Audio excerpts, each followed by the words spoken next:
morning, Malacañang Press Corps. Welcome sa Bangon Marawi briefing. Today we have Mr. Harold Clavite. He is the Director General of the Philippine Information Agency, PIA. DG Clavite heads the Information Management and Strategic Communications Support Group of the Task Force Bangon Marawi, together with PCOO Secretary Martin Andanar.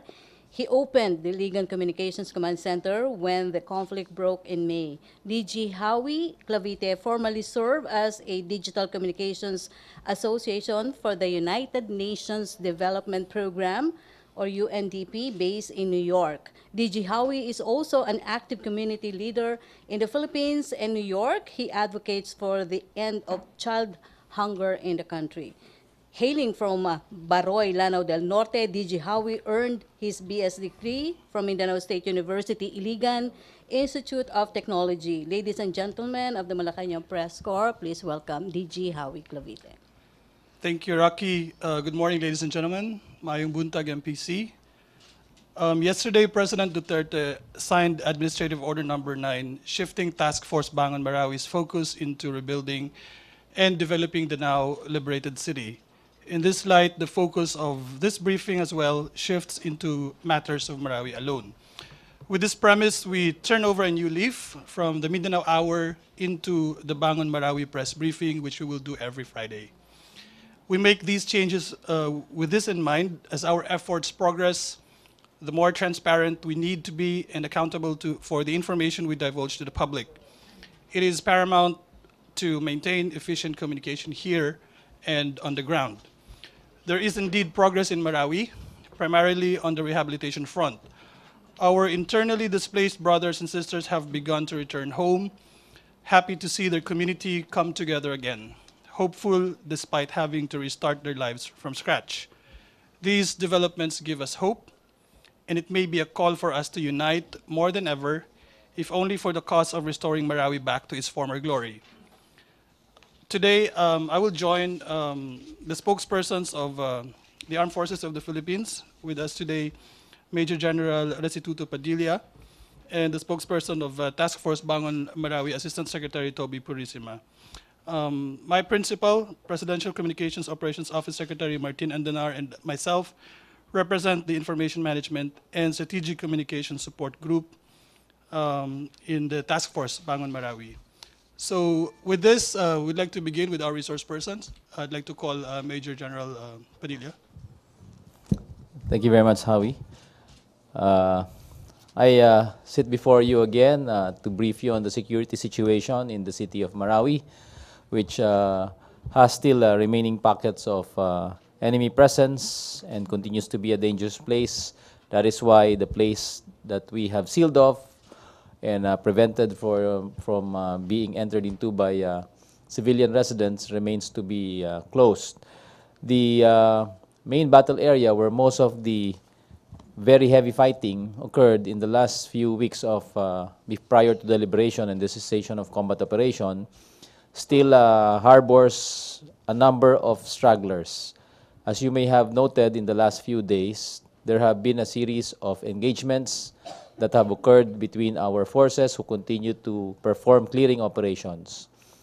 Ang mga nangyari po nitong mga nakarang araw ay isang pagpapatibay na ang lugar na patuloy naming hindi pinapayagang balikan ng ating mga kababayan sa loob ng Marawi ay nananatiling malaki ang banta at marami ang maaaring makasakit pa sa kanila dahil naririto pa ho ang mga ilang stragglers na tinatawag natin. Ito po yung mga remnants o mga iiwang puwersa ng kalaban na nagsisitago at ayaw magsilabas doon sa kanilang kinalalagyan hanggang sa kasalukuyan. Kaya nga po nung ilang araw na nakaraan, ang una pong naging nating insidente dito ay sa clearing operations na isinagawa ng ating mga tropa na nagmula sa unit po ng mga Scout Rangers. May 5 po na nasugatan noong sila po ay nag-clear ng mga IED. Ito naman po ay sinundan din ng kanilang pagkadiskubre sa isang nagtatangkang tumakas na isang mounted struggler na sa kanyang pagtakas ay may armas pa at daladalang gamit at nanlaban. Kaya po nakapatay tayo ng isa dyan. Sinundan po ito ng pangatlong insidente na dalawa sa ating mga kasamahan ay nasugatan sa naging matinding bakbakan sa pagitan ng mga ilan pang grupo na tumatakas at dalawa ang ating na-neutralize sa proseso na yon. So the process of clearing, ito pong ginagawa nating operation na ito ay patuloy pa rin. Hindi po tayo lulubay, hindi po tayo bibitiw hanggat ang bawat gusali na pinag-iwanan nila ay siguradong libre na po sa mga presensya ng mga kalabang patuloy na nagtatago. We also pass on our congratulations and our appreciation to the very vigilant, very alert, and very cooperative members of the Marawi BPATs, the Barangay Peace Assistance Teams, who have been responsible for arresting a foreign national who was trying to elude arrest and escape from the area. This foreign national, an Indonesian, who bore in his possession a wrong or a false passport of another Indonesian national, and whose name has been revealed to the public lately, is now under the custody of the Philippine National Police, CIDG. Cases will be filed against him for his participation, and information coming from his narratives will continuously be validated before we believe every word he says. So this is so far what we have. Again, our forces remain on the alert, remain vigilant, and will continue to perform their clearing operations until such time that we can guarantee that this place, the last parts where the battle has raged in the last few weeks, is already free of every single terrorist. Thank you. Thank you, General Padilla. I'd like to turn over to Assistant Secretary Toby Purisima. Thank you, DG. Ladies and gentlemen of the Malacañang Press Corps, good morning. Here are the updates from your task force, Bangon Marawi. To highlight the transition from military operations to rehabilitation and recovery, Administrative Order Number 3 has been amended. Hence, under Administrative Order Number 9, dated 27 October 2017, the Housing and Urban Development Coordinating Council, or HUDCC, will be taking over the chairpersonship of the task force. The Secretary of National Defense has been designated as vice chairperson of the task force, together with the Secretary of Public Works and Highways. The DND will join the DILG in attending to the security and peace and order situation in Marawi City. HUDCC, in line with its mandate, shall focus on the building of communities, not just of houses. It shall ensure that basic services are available to the returning population and that commercial activity, business, and livelihood will be up and running to facilitate the building of a better Marawi City. The local government unit of Marawi City will be assisted by the newly created Task Force Bangon Marawi Field Operations Office in handling the implementation of the rehabilitation and recovery projects. This will ensure the prioritization of the needs and requirements of our displaced kababayans. The new officials of the task force are as follows. The HUDCC Chair, Secretary Eduardo Del Rosario, will serve as task force chair. NDRRMC Executive Director and Civil Defense Administrator Undersecretary Ricardo Halad is the new Executive Director of the task force. HUDCC Assistant Secretary Avelino Tolentino III will be head of the Task Force Bangon Marawi Secretariat. HUDCC Assistant Secretary Felix Castro will head the Task Force Bangon Marawi Field Office as manager. Regional Director Reynildo S. Aninion of the OCD ARMM will be the Executive Officer of the Task Force Bangon Marawi Field Office. And the field office will also be co-managed by the local government unit of Marawi City. And now allow me to relay the statement of Task Force Bangon Marawi Chair Secretary Eduardo Del Rosario. And I quote, "I humbly accept the enormous challenge entrusted by the President of rebuilding Marawi. We will not only rebuild the physical structures, but also rebuild the dreams of Marawi residents for a better future and a more progressive and secure Marawi." End of quote. Moving on to the PCNA, based on initial findings of the Post-Conflict Needs Assessment, Damages and Losses Assessment, DALA, damages observed were on agricultural commodities and stocks. Losses on income were observed due to abandonment of business and properties. Looting incidents were noticed in some structures as well as houses. The return of IDPs in 9 identified barangays in Marawi City will be completed tomorrow, November 4. To ascertain that returning IDPs are legitimate Marawi City residents, identification cards are being issued by the respective barangays based on the rolls of census and voters registration.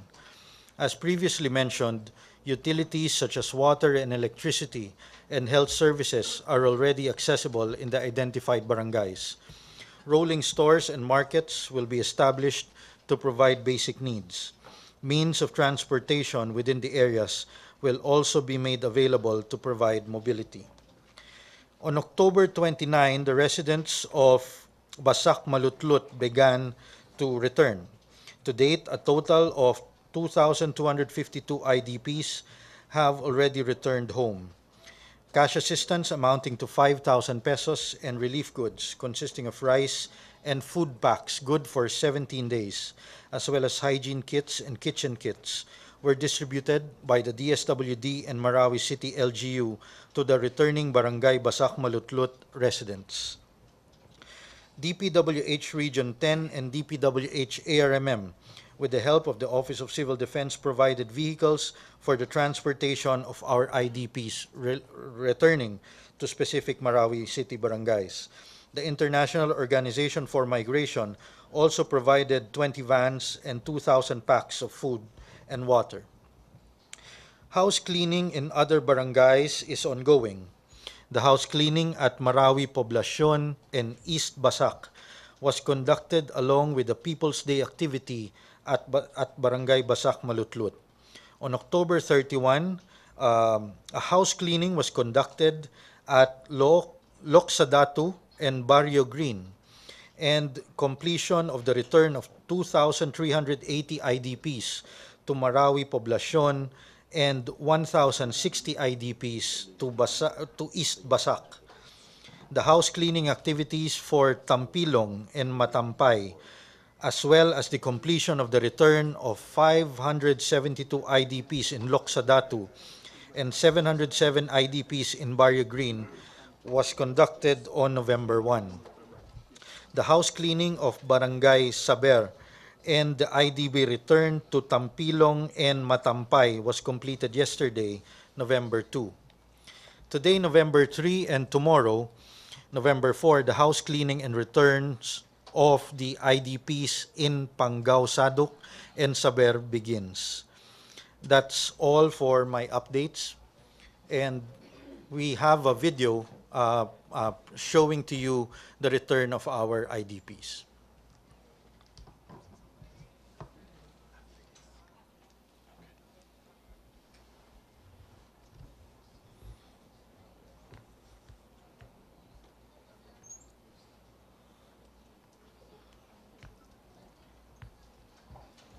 RTM, can we have the video now?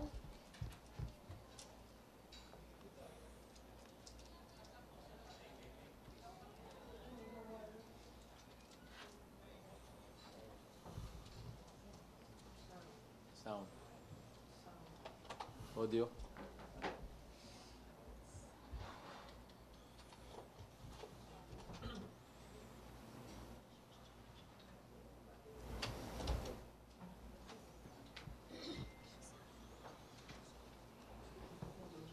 No audio. No audio. So,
So, sorry, yun po yung mga IDPs. So, sa total po ng Marawi, ilan po yung IDPs na ina-expect natin lahat na babalik talaga?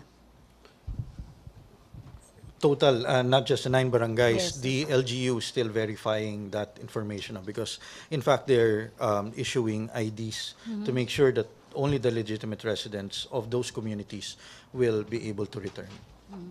MPC questions? Dexter Ganibe, DCMM. Yes. For a while, may statement muna si DG Howie. Yeah, thank you, Rocky. Before we entertain questions, I'd like to make a message and make an announcement for upcoming activities in Marawi. The Stratcom, Strategic Communications Subcommittee of Task Force Bangon Marawi, which is headed by PCOO and PIA, is organizing a maswara. Maswara is a Maranao term for community gathering. We work with several member agencies of Task Force Bangon Marawi and the local government units of Marawi City and Lanao del Sur for these activities that are taking place on Sunday and Monday, November 5th and 6th. We will do the Maswara Bangon Ranao Information and Servicio Caravan. The event will feature a series of IDPs, including a people planning workshop, a puppet show by the PIA, workshops and performances from volunteer local artists. We are targeting 4 major evacuation centers for this event, and we are preparing subsequent caravans in the following weeks of November and December. We will continue to disseminate the latest updates from our on-the-ground teams through social media, our social media accounts. We are now on Facebook, if you can search Bangon Marawi PH, as well as on Twitter for updates and information from the ground. We hope you can help us in this critical endeavor of sharing our information from these platforms to your own spheres of influence. For all our social media platforms, we use hashtag Bangon Marawi and hashtag Bangon Ranao. So to reiterate, the rebirth of Marawi would only be realized through our unselfish and consolidated efforts in every area of rehabilitation and reconstruction. Tayo nang umuwi sa maunlad at mapayapang Marawi. Maraming salamat po. Okay, thank you, DG Howie. Dexter Ganibe, DCBB. I'm sorry, DCMM. I-miss Good ko si morning. Benji Liwanag. Sorry, ah. No problem.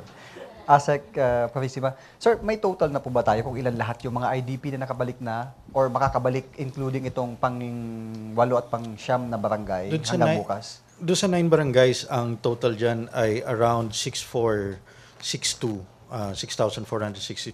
residents. No? Although that is still subject to verification, as I said, and napaka-importante nito dahil kasama nito yung whole of community effort. No? Dahil para siguraduhin na yung lehitimong residente makakabalik doon at para safe sila. Tandaan natin, safety parati yung concern natin, kaya kailangan natin mag-implement ng ganitong measures. At ang local government units naman, the cities and specifically the barangays, are very much involved here. So alam nila yung komunidad na binabalikan nila. So, residents, individuals po ito, not families? Yes, yes. Pwedeng isa kaya, no? Kay General Padilla. Sir, that's- nakasuhan na-inquest na yung Indonesian na nahuli, nakasama dun sa mga... Yeah, bote? nasa pangangalaga na, excuse me, nasa custody na po siya ng PNP-CIDG at ang pagdulog ng kaso laban sa kanya ay isasagawa po ng ating kapulisan. Ang sa amin lang po dito ay kung ano man po ang impormasyon na nailahad niya doon sa initial na kanyang naging salaysay, ay patuloy nating pinag-aaralan at tinitingnan kung ito ay may basihan at kung maaaring pagkatiwalaan. So yan ay bagay na gagamitin natin upang ma-check uli yung mga revelasyon na kanyang inilabas. So far, sir, may update na po ba tayo? Coordination with the Indonesian authorities kung may mga kaso din siya? Kasi baka mamaya may mga mas malalaki siyang kaso sa kanila, nakakailanganing...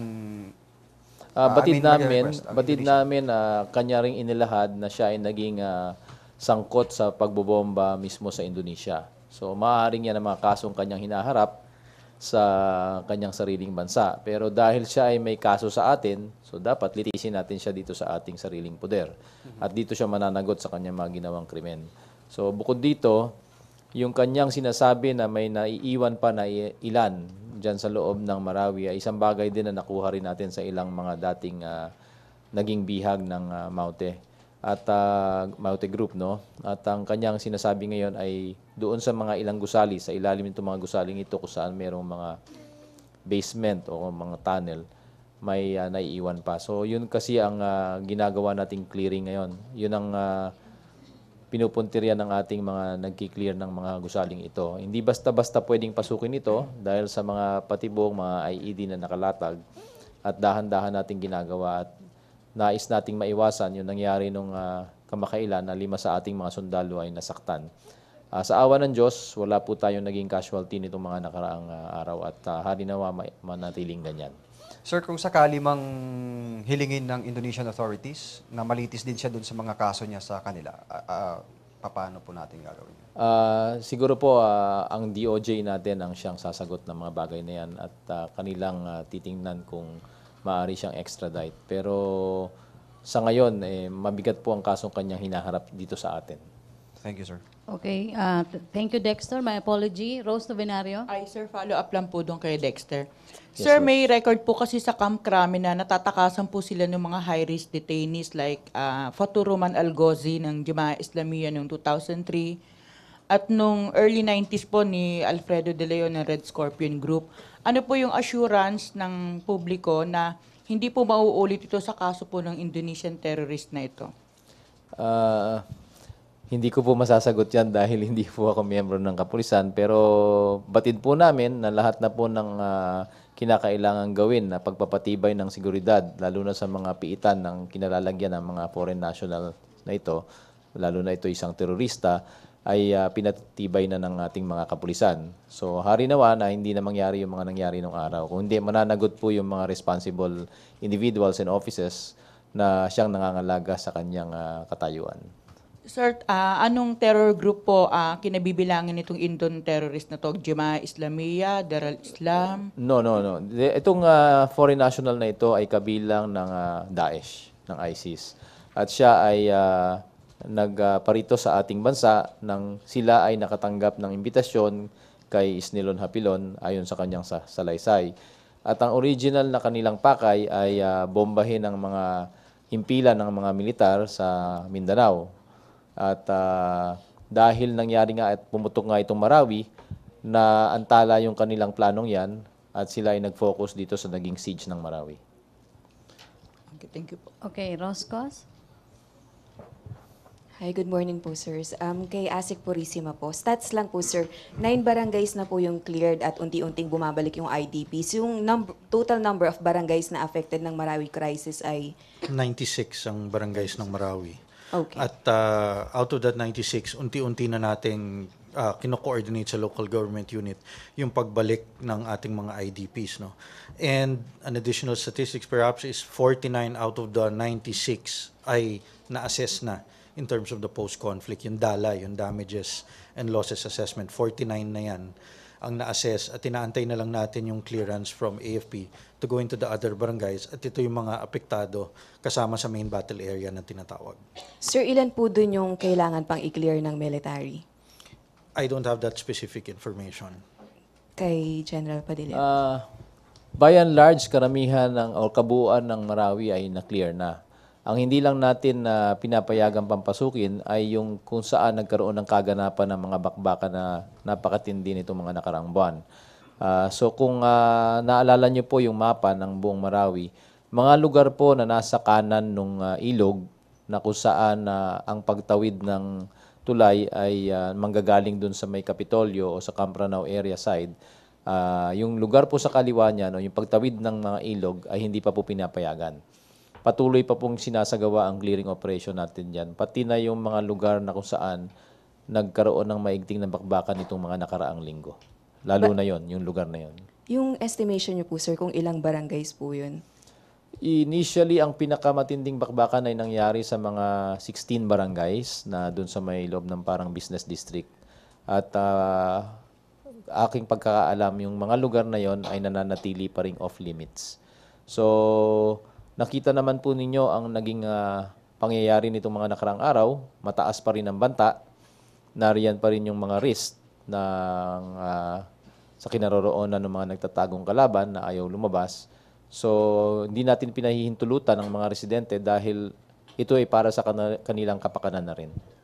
Sir, hindi na po malaking banta yung mga stragglers na natitira. Malaking banta pa rin sila. Tulad nga po ng nakumpiska dito sa isang foreign national na nahuli ng ating BPATS, sa kanyang pag-aari ay naroon ng isang granada, may materyales na maaaring gumawa ng IED, may baril siyang dala na may isang magazine na dala.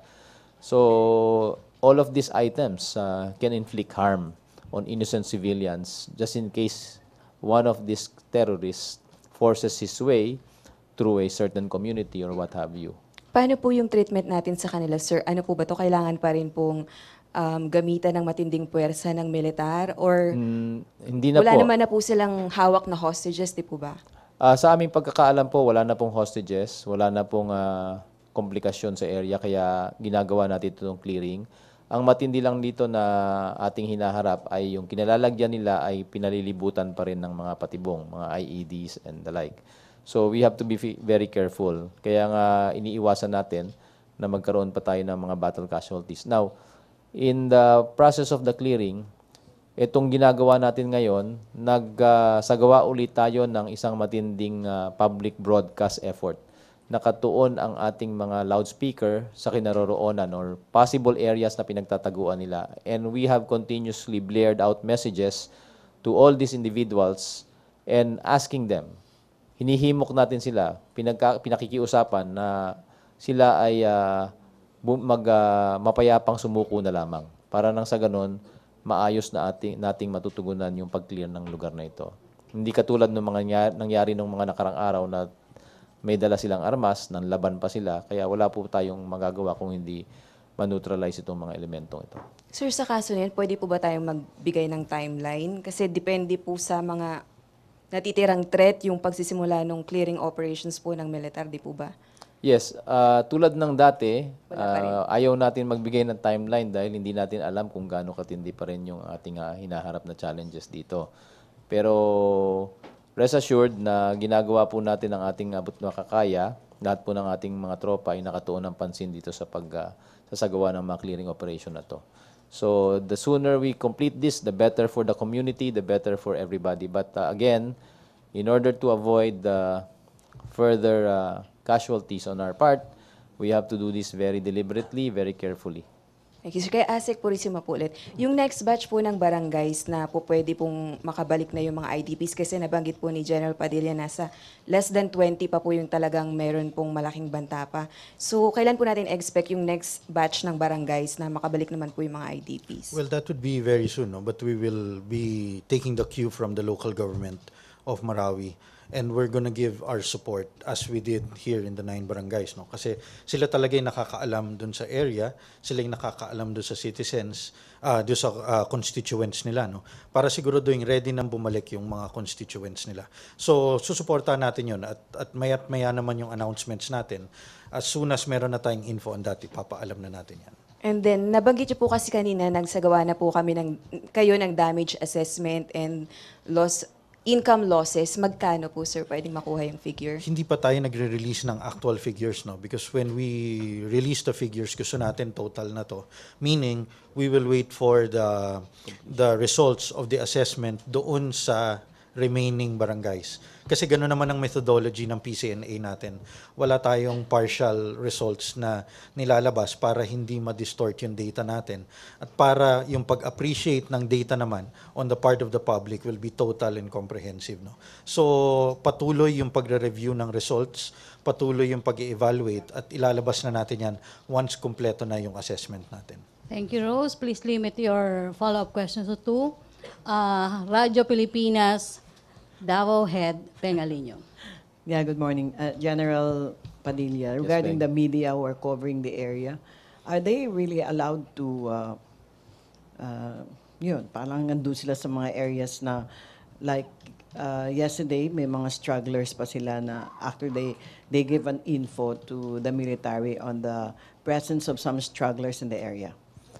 Do you mean to say yung mga media na nagko-cover? Madami na po tayong lugar na na-open sa coverage ng media. lalo na po yung mga parte ng main battle area na sa pagtawid ng ilog na pinayagan natin ang media na gawa ng kanilang mga reports. Ito ay unang-una upang ipakita yung extent ng damage na nangyari dun sa naging bakbakan na ito. Pero may ibang lugar dyan na patuloy pa ring bawal. Kasi risky pa rin sa bawat pasok dyan kung sakasakaling may lumabas, may tumakas at ito'y maging banta sa kanila at wala tayong angkop na puwersa upang tulungan sila. We don't want that to happen, and we wish to avoid that. So there are certain areas that we keep restricted for the moment. Pero yung ibang lugar, open na rin. At katulad nga nung Indonesia, nahuli po siya sa Karatig na barangay. Hindi na dun sa may mismong main battle area. So patakas na ito. Kaya ganun pa rin. And the risks are still there. Just one follow-up regarding the strugglers. Do we have the numbers of how many? Wala kaming eksaktong numero. We don't have the exact numbers. But based on the revelations of this last foreign national that was captured, he mentioned about 36. But we are still validating that number because there are about 3 buildings here that seem to house them. And that's on the process of being checked. So kung ano man yung mga nasa ilalim ng mga gusaling ito, siguro malalaman natin later on. Okay, thank you, Peng. Tuesday New, DZBB. Hi, sir, to General Padilla. Sir, na i-declare na ni Presidente yung liberation ng Marawi. Yes, yes, Although yes. nasagot na kahapon ni Acting Presidential Spokesman Harry Roque. But then, mayroon pa 36 are too many pa rin, sir. At delikado pa rin. Hindi ba napaaga yung announcement ng liberation? Tuesday hindi, ano? Kasi yung deklarasyon ng liberation ay noong punto na wala na tong bearing. Yung mga naiiwan dyan na stragglers, they are leaderless, they have no direction, they are merely fighting for survival. So they have no impact on the overall security of the place. The reason why we're trying to restrict that area is to ensure that not one of these terrorists may be able to escape. Because one terrorist who is able to escape has the potential of inflicting harm on many nationals, on many of our nationals. Halimbawa nito, kamakailan nakita niyo po yung nangyari sa New York, sa Lower Manhattan. Isang tao lang po yun. Yan yung tinatawag na lone wolf kind of attack. Noong isang araw na kahapon, sinundan ito ng isang pangyayari na naman sa Denver, Colorado. So lahat ito sa Estados Unidos. So ganun din yung mga nangyari nung nakaraang mga buwan at taon sa ibang lugar sa Europa. Many of these involve only one individual. And that is why we are taking all the pains. Kaya kami nag-iingat na walang makakatakas na isa dyan dahil ganito kalaki ang maaaring gawing kasamaan o pinsala nito kung sakasakaling makatakas at maghihiganti ito sa ibang lugar. And speaking of lone wolf attack, sabi nyo nga, isa lang tao na yan. Pero mayroong report this past few days coming from PNP, sir, na di umano, mayroon silang na-monitor na mga maute na nasa Taguig na. So, mayroon ba kayong monitoring na ganito? Anong ginagawa? Hindi po ito surprising dahil noong simula pa lang po ng Marawi Siege, sinabi na natin na yung mga pamilya ng Maute, hindi naman po lahat masasama yan. Meron pong ilan sa kanila nakaparte dito sa naging rebellion, pero marami rin po na maaring kapangalan, lehitimo ang kanilang ginagawang source ng kabuhayan at nasasangkot lang sila dahil ang apelyido nila ay Maute. So we need to verify and cross-check Yes, all sir, of this data, but the threat that was mentioned from the police, that is the reason why we remain proactive Yes, in sir. monitoring. Parang ang sinasabi kasi doon sa nakuha nilang info, hindi yung plain relatives lang ng maute, but may plano daw na magpasabog gamit yung mga ice cream vendor, candy, taho, yung mga ganon. Sa maraming tao nila gagawin. Kaya nga po yung aming panawagan na paulit-ulit nitong mga nakaraang linggo, ay kailangan namin maging katuwang, maging partner ang bawat mamamayang Pilipino. This was the concept of shared responsibility in security that we have been pushing. Which means to say na ang bawat Pilipino sa bawat dako na kanyang kinaroroonan, sa buong kapuluan ay kinakailangan makipagtulungan sa ating otoridad. Yan ay sa pamamagitan ng pananatiling nagiging alerto, nagiging vigilant, nagiging mapagmasid sa kanilang kapaligiran. Kaya tulad ng sinabi mo Tuesday, kung may nakikita sila na may nagtitinda ng ice cream pero kahina-hinala ang galaw at hindi sang-ayon dun sa ordinaryong nagtitinda ng ice cream, dapat i-report na kagad nila yan. Okay, thank you, Tuesday. Deo de Guzman. Morning, sir. For General Padilla, sir. Yes. Yes, sir. Yung pong sinabi nyo na clearing operations ongoing doon sa main battle area sa Marawi City, meron na po ba tayong bilang or na nakukuha pang mga bangkay ng civilian doon sa lugar? Yung lugar na pinagkasagawaan ng ating clearing operation ay so far wala namang nakukuha ng cadavers. Kasi nakakonsentrate kami sa ilang buildings. Hindi pa namin ganap na nakuha yung mga ibang buildings na na-declare ng maaring cleared. No? Ang paghahanap sa bangkay ay hindi lang nasa aming poder, kundi pinagbibigyan daan din namin ang Bureau of Fire na siyang nagsasagawa talaga nito. Pati na yung mga members ng law enforcement agencies at saka local government. So we have to hear from them as well if they have retrieved any cadavers since the cessation of combat operations. Sir, since nahintay nyo pa po, do you expect the number of civilians who died in the Marawi siege to shoot up? Well, potentially, not really shoot up, but potentially we may be able to recover a number of cadavers kasi dun sa talaan ng local government, may ilan pa ring unaccounted. Hindi ko lang po batid kung anong eksaktong bilang ng unaccounted sa kanilang talaan, pero this will be the subject of the search in the areas that we need to clear. Last question from my side, sir. Meron pong last na ipinakita ang doon sa Marawi na na-recover na mga looted items, Yes. mga appliances, and meron pong cash monies and mga jewelries. Meron pa po ba tayong iba pang additional na ipa-present na makikita na supposedly na mga looted items? Nais ko pong linawin yung huling ipinakita sa atin during a press con noong isang araw ng ating Joint Task Force Ranao at nandun si Colonel Browner.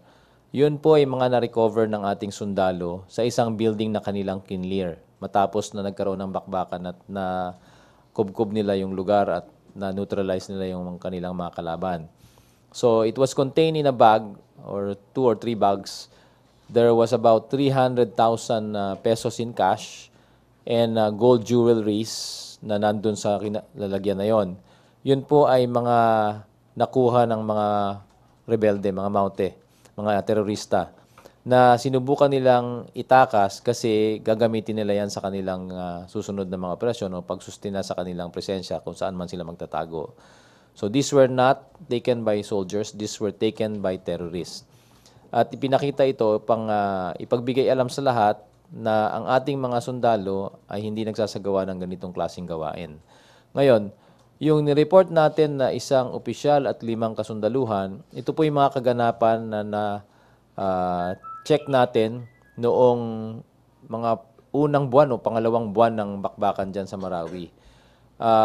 Ito po ay hindi pera at hindi rin po ito mga alahas, kundi mga appliances kung di ako nagkakamali.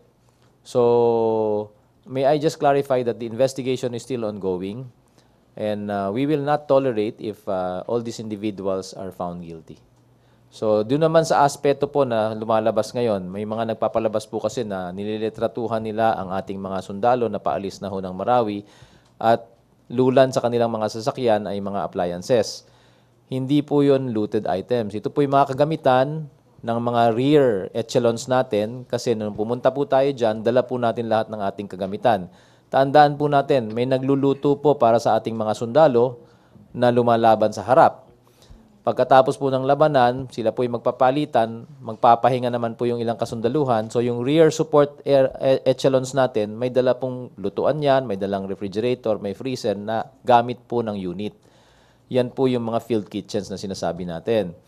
Dala din po nila ang kanilang mga cot beds, dala rin po nila ang kanilang mga sariling electric fan habang nandun sila sa kanilang headquarters. So these are not looted items but possessions of the unit who have been detailed to the area. And now that they are returning back to their stations, of course, they need to bring them back. They are possessed by this unit. So kung gustong check-in po ng ating mga kababayan ito, yan po ay may mga label o may mga sticker na nakalagay government property. At nasa property books po ng ating mga units yan. So, sana po wag pong paniwalaan ng ating mga kababayan ang mga kasinungalingang ini-spread ng ating mga ibang kababayan na malisyoso ang pag-iisip. Tandaan po natin, napakalaki ng sakripisyo ng ating kasundaluhan and ayaw naman natin pong maisantabi lang ito dahil sa mga ilang kwento na tayo'y nagnanakaw sa loob. Kung meron man po, tulad ng amin nabanggit, na malalaman natin at may patibay po ang ating mga kababayan, idulog lang po sa amin ito at kusang loob po nating imbestigahan at paparusahan kung sino man ito. Sir, one short lang po. Ano pong gagawin doon sa mga jewelries and cash po na na-recover? Itinurn over po namin sa local government. Lahat po ng nakuha ng ating kasundaluhan, pagkabigay po ito sa Joint Task Force headquarters, binigay po natin ito sa mga local government officials na ating kasama at sila po ang maghahanap kung sino-sino ang nagmamay-ari nito. At ganun din po dun sa mga nakuha ng milyong-milyong piso noong mga unang linggo ng grupo ni Lieutenant Savellano, isang bayani natin na subsequently after that incident namatay po. So yan po ay accounted lahat, nakalista, at kung ano man po ang na-recover na iba pang bagay na hindi na ipakita sa media, nandun po sa mga libro yan at itinurn over po natin yan sa ating mga local government executives. Okay, last question na. Ina Andolong. Microphone, please. Thank you, Dexter. For General Padilla, Yes, sir, just to be clear, can actual construction begin, or kay ASEC to be pala pwede, with stragglers still in some barangays? I mean, I know that the post-assessment review, the assessment is ongoing now, but can actual construction begin with stragglers? Well, in truth, it has started already. Sa totoo lang, nagsimula na ito sa temporary relocation areas sa may labas ng mismong main battle area. In the main areas. Pero sa main battle area, hanggat hindi po tayo, kasi may na-clear na ng mga lugar eh. Tandaan po natin, napakalaki ng Marawi City, 96 barangays to. Ang pinag-uusapan lang po natin dito na hindi pa po pinapasok at hindi pa natin pinapahintulutan ay maaaring mga 16 or less barangays na lang. All the rest of the barangays are in the process of getting the clearance for the return of residents. Dahan-dahan po ito. So, pagkatapos po nung sinasabing post-conflict needs assessment, may cleanup na sasagawa at yung cleanup na yon ang magbibigay daan sa pagbabalik ng mga residente. Pero yung pagbabalik ng residente ay may proseso rin na sinusunod ng local government. That is the identity check. Kailangan malaman kung lehitimong residente sila doon bago sila payagang bumalik. Sa aming parte, matapos na naming ma-clear at ma-certify na wala ng banta o hazards na nandun sa lugar, pagbibigay alam po natin ito sa local government at sila po ang mag-lay down ng proseso upang magsagawa ng pagbabalik ng residente. At kami tutulong lamang sa pagbibigay ng seguridad. So, pwede, sir, for those already cleared, Pwede po. if they are near the areas. Basta hindi po adjacent o malapit dun sa area na nananatiling kinaroroonan pa ng maaring pinagtataguan ng stragglers. Okay. And lastly, sir, about the stragglers pa rin, how would you say are they surviving? I mean, they've been there for so long. Would you say that there are still residents who may be helping them? No, there are no residents helping these stragglers. Tulad ng sabi ko, they are leaderless, they are directionless, they're merely fighting for survival, and maybe they want to escape, that's why they're hiding it out, hoping for an opportunity to be able to get out. Once they find an opportunity, like what these few stragglers did in the last few days, we can guarantee you that our security forces are around. They're guarding the place. And that's why we're using every opportunity to encourage them to surrender. Lahat po ng pagkakataon na nasa sa aming poder na kaya naming gawin para himukin sila na magsisuko ng mapayapa ay ginagawa natin. Okay, thank you. MPC, no more questions? Okay. Thank you, Major General Restituto Badilla. Okay. Thank you, Assistant Secretary James Purisima and DG Howie Claveta.